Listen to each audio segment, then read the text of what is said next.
سال کی شروعات بھی قربانی سے ہے اور ختم بھی قربانی سے ہے. یہ میسج ہے کہ دین اسلام قربانیاں چاہتا ہے. اسی لیے شاعر نے کہا تھا اسلام تیری نبض نہ ڈوبے گی حشر تک، تیری رگوں میں رواں خون ہے چار یار کا. اور پھر یہ بھی فرمایا گیا یہ شہادت گہے الفت میں ہے قدم رکھنا، یہ شہادت گہے الفت میں ہے قدم رکھنا، لوگ آسان سمجھتے ہیں مسلمان ہونا. خرد نے کہہ دیا لا الہ تو کیا حاصل، دل و نگاہ جو مسلمان نہیں تو کچھ بھی نہیں ہے. عزیزان گرامی وقار، قربانی کی حکمتیں کیا ہیں؟ اور حجاج کرام کا یہ موسم جہاں سارے زائرین حرم اب دو کپڑوں میں ملبوس عرفات و مینا کی تیاریوں میں مصروف ہیں، اللہ تبارک و تعالیٰ نے اس عبادت سے پوری کائنات میں بسنے والے مسلمانوں کو ایسے جوڑ رکھا ہے. بہت سارے حج کے لیے جاتے ہیں اور وہ اپنی آنکھوں سے دیدار کرتے ہیں ان حسین مناظر کا، اور جو نہیں جاتے ان کا دل وہاں پہنچ گیا ہوتا ہے. ان دنوں میں وہ مناظر ان کی آنکھوں میں رقص کرتے رہتے ہیں. بیٹھے بیٹھے کبھی نہ کبھی دماغ میں یہ گونج پڑی جاتی ہے لبیک اللہم لبیک. میں یہاں قربانیوں کا ذکر کر رہا ہوں. پہلے میں یہ عرض کر دوں قربانی کس لیے اور اصل قربانی ہے کیا چیز.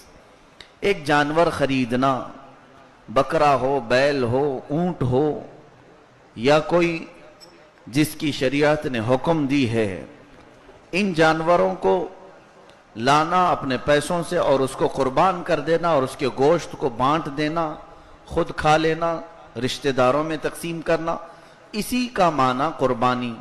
ہم اس ظاہری معنی تک ہی محدود ہیں. در حقیقت یہ قربانی ہمیں ایک بہت بڑا درس دیتی ہے، بہت بڑی ہمیں عبرت سکھاتی ہے. قربانی جان دینے کو کہتے ہیں، نثار ہونے کو کہتے ہیں. عزیزان گرامی وقار، یہاں پر ان لوگوں کو اس بات کا اچھا احساس ہوگا جو اپنے گھر میں جانور پال کر کے قربانی کرتے ہیں کہ جس وقت اسے ذبح کرنے کے لیے لٹایا جائے درد آپ کو ہونے لگے گا. قرآن میں تمہاری نیتیں اللہ تک پہنچتی ہیں، تمہاری نیتیں پہنچتی ہیں. بکرے کا گوشت اور بکرے کا خون اللہ تک نہیں پہنچ رہا ہے. اللہ فرماتا ہے تمہاری نیتیں اور بے عیب جانور کی قربانی کرو تاکہ اچھی سواری تمہارے لیے قیامت کے دن ہو جائے. اب اندازہ کرو جو تمہاری پل صراط پر سواری بننے والا ہے اس کی کتنی عزت ہونی چاہیے. اسی لیے ہمارے بزرگان دین قربانی کے جانور کا اتنا احترام کرتے تھے، عزت کرتے تھے. حضور پاک صلی اللہ علیہ وسلم نے فرمایا اللہ کی، اس کے رسولوں کی، اس کے فرشتوں کی ان لوگوں پر لعنت ہے جو پرندوں کو اڑاتے ہیں، بازی لگاتے ہیں، یا مرغوں کی لڑائی کرتے ہیں، یا بکروں کے جھگڑے لگاتے ہیں. اس طرح سے جانوروں کو لڑائی کروانا اور اس پہ پیسے کمانا. کچھ لوگ خالص بکرے اس لیے پالتے ہیں لڑوانے کے لیے، ریسنگ والا بکرا الگ ہے. عزیزان گرامی یہ سارے افعال مسلمانوں کے نہیں ہیں. اگر کوئی کافر و مشرک یہ کر رہا ہے تو اسے کرنے دو، وہ تمہارا آئیڈیل نہیں. رسول پاک صلی اللہ تعالیٰ علیہ وسلم کی بارگاہ میں یمن سے 100 اونٹ لائے گئے تھے. یہ قربانی کا جانور اپنے مالک کو بہت اچھی طرح سے پہچانتا ہے، بہت اچھی طرح سے جانتا ہے، اور تمہاری یہ سفارش کرے گا قیامت کے دن. اس کے ساتھ ایسی بدتمیزی کرو گے، اس کے ساتھ ایسی بے حرمتی کرو گے. حضور پاک صلی اللہ علیہ وسلم کے پاس جب اونٹ آئے، وہ بھی کیسے جانور تھے. حضرت علی رضی اللہ تعالیٰ عنہ فرماتے 5 اونٹ ہم حضور کے پاس لا رہے تھے ذبح کرنے کے لیے. وہ جانور کیسے تھے؟ ہم تو جانور کو بے عقل سمجھتے ہیں، لیکن وہ جب جانور 5 آتے تو وہ اونٹوں میں آپس میں لڑائی ہو جاتی. کوئی اونٹ دھکا دے کر دوسرے اونٹ کو پیچھے کرتا، وہ اونٹ دھکا دے کر اسے پیچھے کرتا. وجہ کیا تھی؟ ہر اونٹ پہلے حضور کے ہاتھ سے ذبح ہونا چاہتا تھا. رسول کریم صلی اللہ تعالیٰ علیہ وسلم نے ایک مرتبہ قربانی فرمائی، 2 جانور ذبح فرمائے. چت کبرے بکرے، یعنی جس میں سفیدی اور कालापन दोनों होता है, इसको चितकबरा कहते हैं।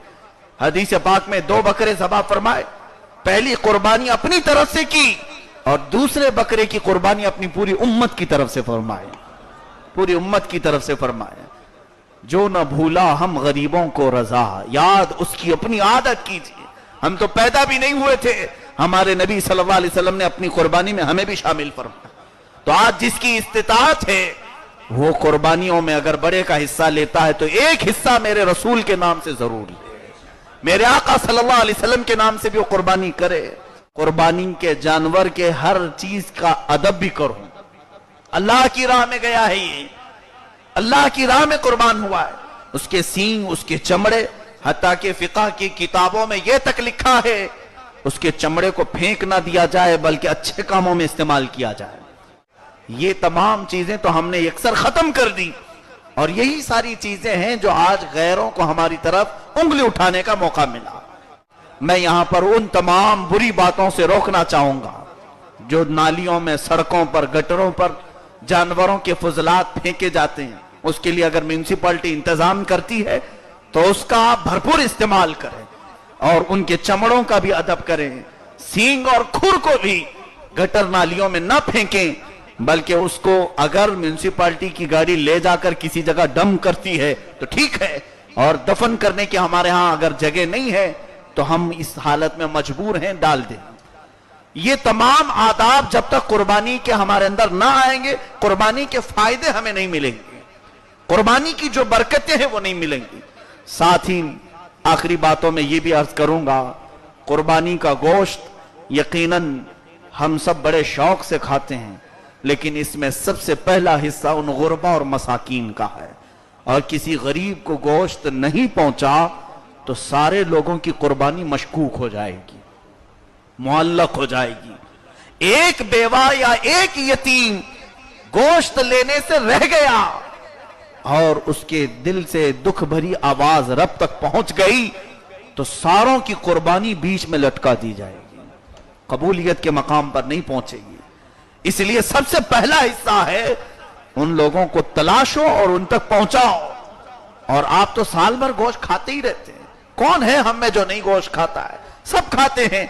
अगर कुर्बानी का गोश्त उन फुकरा और मसाकीन तक पहुंच जाता है, और एक बात मैंने ये भी पढ़ा, कई फरिश्ते आजमाइश के लिए उतरते हैं कि इसके दिल में खैरात का जज्बा है या नहीं। फरिश्ते गोश्त नहीं खाते, कोई चीज उनको जरूरत नहीं, फकत आजमाने के लिए। इसलिए किसी के साथ बुरा बर्ताव ना करें, जितना हो सकता है वो गोश्त जरूर अता करें, और नहीं है तो कोई बात नहीं। और कुछ लोगों की आदत ये कि चर्बी, हड्डियां, छीतड़े सब अलग रखें ताकि ये गरीबों को देने के लिए। मुआज़ल्लाह रब्बिल आलमीन। एक बात याद रखो, गरीब और फकीर को जो चीज दी जाती है, मेरा रब फरमाता है वो फकीर लेता है, दर हकीकत हाथ मेरा होता है। तुम देखो तुम्हारे रब को तुम क्या दे रहे हो।